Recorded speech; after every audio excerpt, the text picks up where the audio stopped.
I don't think we all have to follow this path of social justice, but I do think that we all have the opportunity to be making good trouble in our work, in our lives, and in our relationships.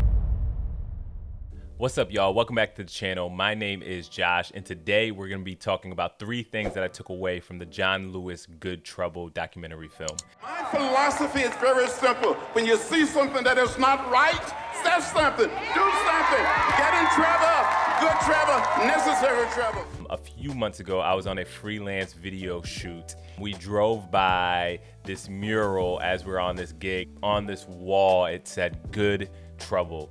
And that idea just stuck with me and resonated with me. And I didn't realize why in the moment. But as I continued to ponder that phrase, to me, what that meant was living a hard life now for an easy life later.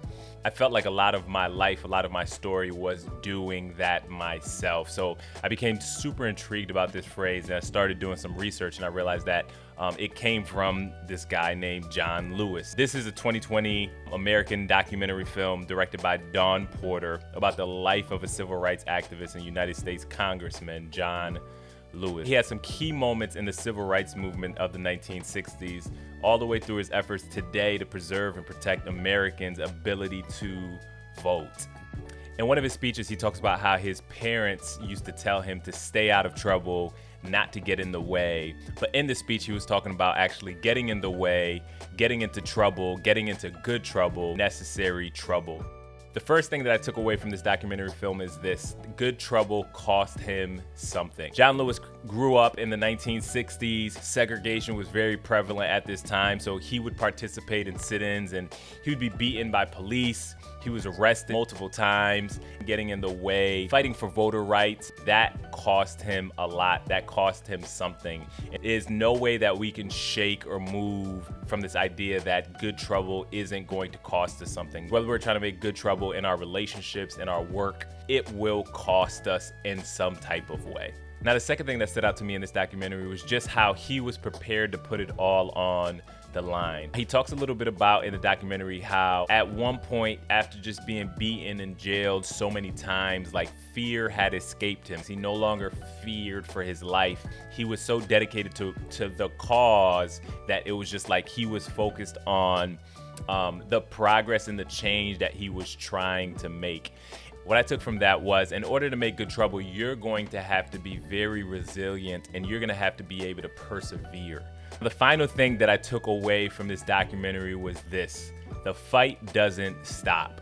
He started fighting in the 1960s for voter rights, but it was so interesting just to see how towards the end of his career, before he passed away, how he still was fighting to make sure that that stayed true and made sure that we didn't go backwards in progress. There's this one scene in the documentary where he is reading the newspaper and he says, "I read this every day thinking we're gonna be going backwards and we would have lost all the progress that we made. And things have gotten back to what they used to be." Just realizing that in this idea of good trouble, the cycle is never complete. This film talks about good trouble through the lens of social justice.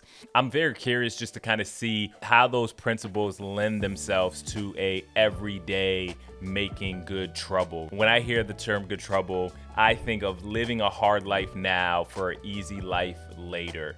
I don't think we all have to follow this path of social justice, but I do think that we all have the opportunity to be making good trouble in our work, in our lives, and in our relationships. And I think on this channel, we're going to continue to explore what that means. If you enjoyed watching this video, be sure to hit the subscribe button and help us get to our first 100 subscribers. Hit it now, right now.